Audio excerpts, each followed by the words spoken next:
Caesar was supposed to introduce Tony, but I will. For those of you who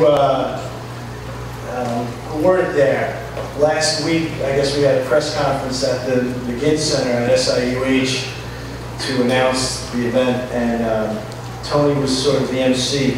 It ran just slightly longer than the Oscars. And Hollywood will be calling Tony because he handled it with great skill. I mentioned last week that I think we all know how important an institution Staten Island University Hospital is to this borough. And if we needed any reminder, a few weeks ago when Irene came up and wreaked havoc on us, the notion that that water might come over the Capadonna Boulevard and towards Highland Boulevard, and that we would have to close the hospital, really shook the foundation for a lot of us.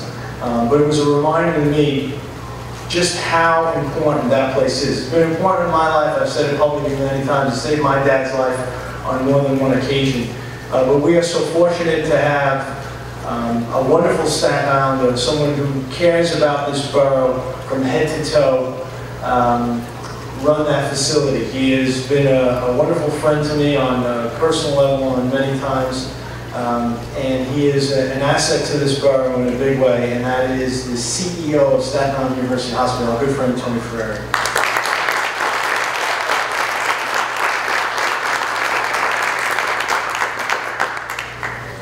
I already voted for you once. How many times? 4, 6, 8, 10? I said this at the press conference last week. He was nice enough to refer to me somehow as first citizen. My response to that was, one day we hope that Jim Oddo is the first citizen of Staten Island. He is truly inspirational, compassionate, and has done great things for all of the people sitting in this room who call their home Staten Island. We're very fortunate to have him representing us in the City Council.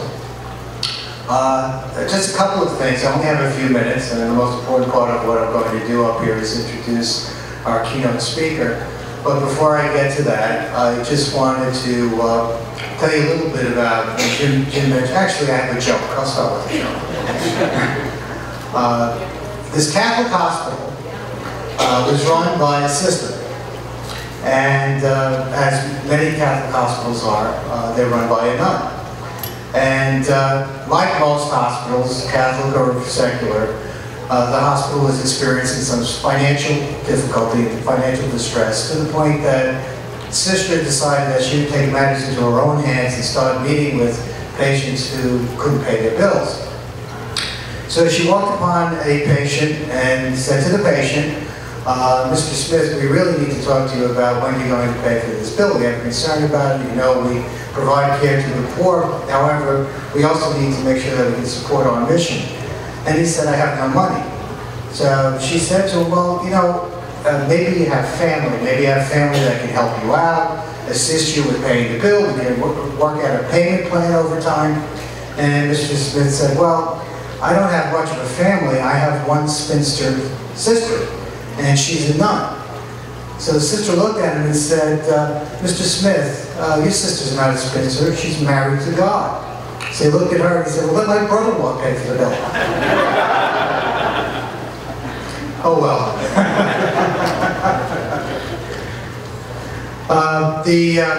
Mr. Oddo mentioned the evacuation, and I have to say this, I've said it before, but I really need to say this. I am a lifelong Staten Islander. My great-grandparents settled in Acreville around the turn of the last century. I have great pride in Staten Island. However, over the last year or so, there's been a great deal of dismay on my part. And as many of you who live in Staten Island will also attest to, a great deal of dismay about the way Staten Island is portrayed on television. And I really have looked at the way it has been portrayed. I've spoken out against it. Shows like Mob Wives, Jersey Shore, a movie that came out about a year ago called Staten Island, of all things, that portrays Staten Island in a very negative way.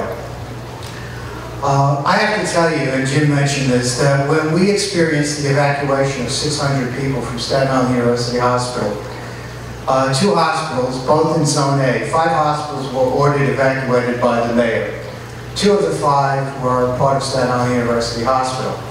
We had 600 patients when the order for evacuation came in on Thursday night. We tried to convince the commissioners of health of the state of New York and the city of New York that we would rather have a shelter in place. And when they learned that our generators were on the first floor of the hospital and we were at or just below sea level, they said, you have to evacuate. And the reason for that is Commissioner Farley, who's Commissioner of Health of the New York City Department of Health and Mental Hygiene, was formerly the medical director of Tulane Medical Center, Tulane University Medical Center, and he had remembered during Katrina the loss of several patients because of power failures. And he wasn't about to take a chance with any of the hospitals located within the city of New York. So they ordered the evacuation and we complied. We discharged as many patients as we could. Some 300 patients were discharged to home. The remaining 300 patients were very, very ill. They were too ill to be discharged to home. And we began a process of evacuating them to other hospitals, mostly in the North Shore LIJ Health System, which Staten Island University Hospital was part of. Now you might say, why didn't we send them to Rumsey? We didn't send them to Rumsey because Rumsey would be the only remaining open hospital on Staten Island. And we spoke to the administration at Rumsey, and both administrations agreed that we could not press Rumsey beyond its capacity because it would be pressed beyond its capacity once North and South closed their doors. We started sending out patients, first the most fragile, the most ill, the neonatal patients in the neonatal intensive care unit. Some 11 babies who were very ill, critically ill.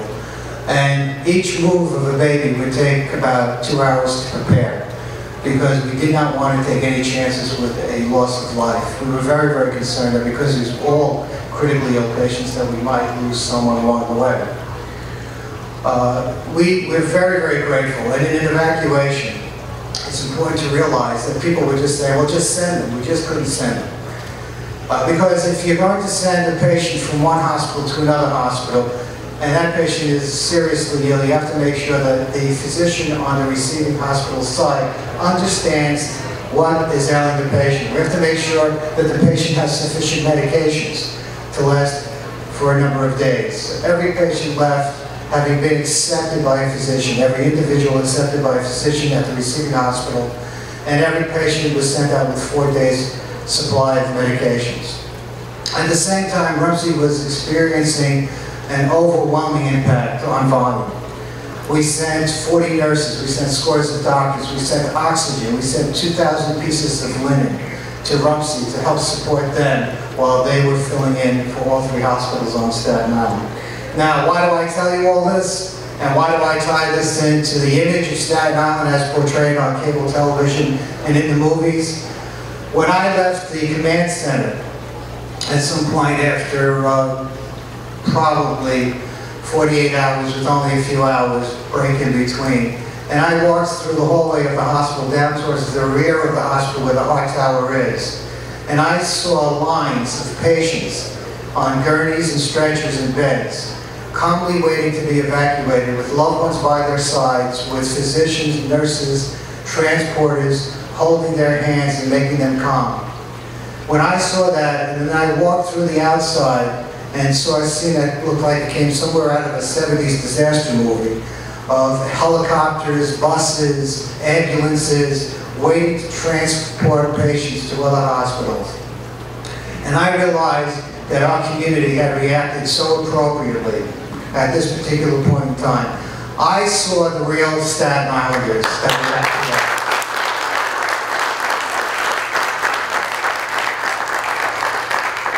So, I went in a very short weekend from being dismayed to being proud. I'm proud of this community. I'm proud of the job that they did. And we are not Jersey Shore. We are not mob wives. We are Staten Island.